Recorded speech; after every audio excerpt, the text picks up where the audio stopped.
warahmatullahi wabarakatuh. Halo teman-teman semuanya, perkenalkan saya Silvarita, saya dari kelompok 7.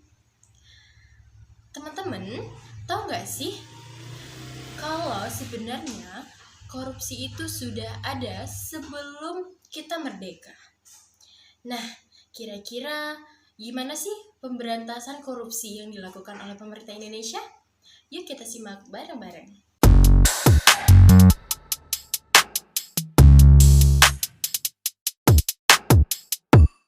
Oke, jadi pada video kali ini kami bakalan ngebahas tentang pemberantasan tindak pidana korupsi. Nah, kali ini kita bakalan ngebahas tentang sejarah pemberantasan tindak pidana korupsi. Sejak Indonesia merdeka, pemberantasan tindak pidana korupsi ini sudah berlangsung, teman-teman. Bahkan berkembang dengan seiring berjalannya waktu. Oke, mari kita bahas. Oke, jadi yang pertama itu adalah masa awal kemerdekaan Indonesia.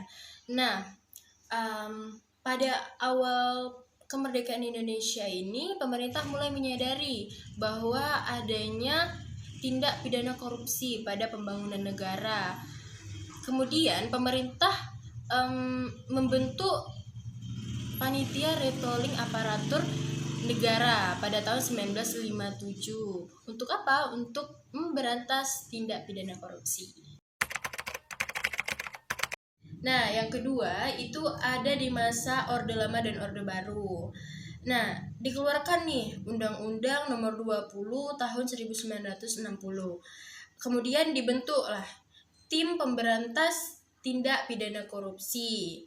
Nah, ternyata yang dibuat ini, Tim Pemberantas Tindak Korupsi ini tidak efektif, teman-teman. Sehingga korupsi di negara kita semakin merajalela di bagian-bagian seperti yang biasa mempunyai jabatan. Nah, yang ketiga itu di masa reformasi dan penguatan regulasi. Untuk memberantas tindak pidana korupsi, pemerintah membentuk nih beberapa undang-undang yang terdiri atas Undang-Undang Nomor 31 Tahun 1999 tentang pemberantasan tindak pidana korupsi. Kemudian diperkuatnya Undang-Undang Nomor 20 Tahun 2001 yang mengatur sanksi lebih tegas dan konsep gratifikasi serta dibentuknya Komisi Pemberantasan Korupsi atau lebih dikenal dengan KPK. Kemudian pada tahun 2002 sebagai lembaga independen. Sekarang kita beralih pada masa sekarang ini, teman-teman. Pada masa sekarang ini, tindak pidana korupsi ini, pemberantasan tindak pidana korupsi ini semakin diketatkan dengan melibatkan KPK, kejaksaan, dan kepolisian. Untuk apa? Agar korupsi di Indonesia ini semakin berkurang dan bahkan tidak ada lagi korupsi di Indonesia ini. Kita sebagai generasi bangsa sama-sama ikut melestarikan, membudayakan, membiasakan diri kita agar tidak terlibat dalam tindak pidana korupsi. Baik, selanjutnya itu tentang tindak pidana korupsi dalam perundang-undangan di Indonesia.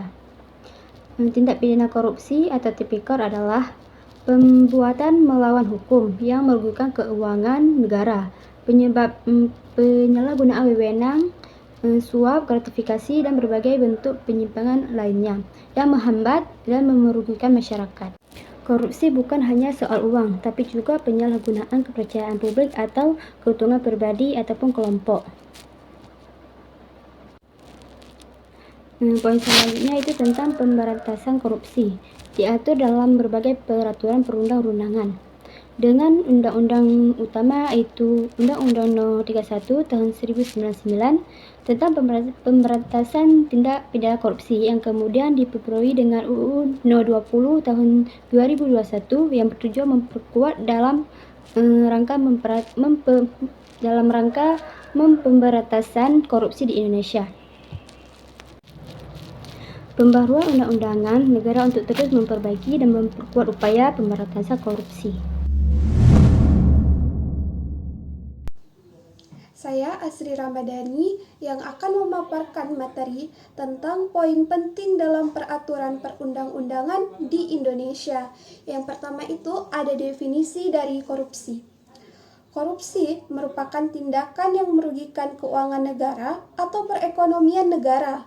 Penyalahgunaan wewenang untuk memperkaya diri sendiri atau orang lain secara melawan hukum. Kemudian ada jenis tindak pidana korupsi. Jenis tindak pidana korupsi ini meliputi kerugian keuangan negara, suap menyuap, penggelapan dalam jabatan, serta pemerasan. Kemudian sanksi dan hukuman. Hukuman para pidana yang melakukan tindak korupsi ini meliputi pidana penjara mulai dari 4 tahun hingga seumur hidup, denda mulai dari ratusan juta hingga miliaran rupiah, serta penyitaan aset dari hasil korupsi. Kemudian lembaga yang berwenang. Lembaga yang berwenang itu meliputi KPK atau Komisi Pemberantasan Korupsi, lembaga independen, kejaksaan dan kepolisian yang menangani kasus korupsi sesuai dengan kewenangannya, serta pengadilan tipikor. Kemudian kesimpulannya, pemberantasan korupsi di Indonesia ini telah berkembang dari masa kerajaan hingga era modern bahkan sampai saat ini. Tetapi masih menghadapi banyak tantangan.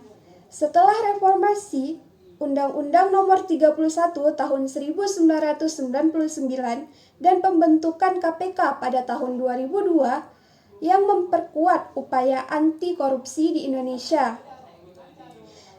Meskipun revisi Undang-Undang KPK pada tahun 2019 ini melemahkan kewenangannya, korupsi tetap menjadi masalah serius, sehingga diperlukannya hukum yang lebih kuat, aparat yang berintegritas, dan peran aktif masyarakat dalam pengawasannya. Dan sekian paparan materi dari saya.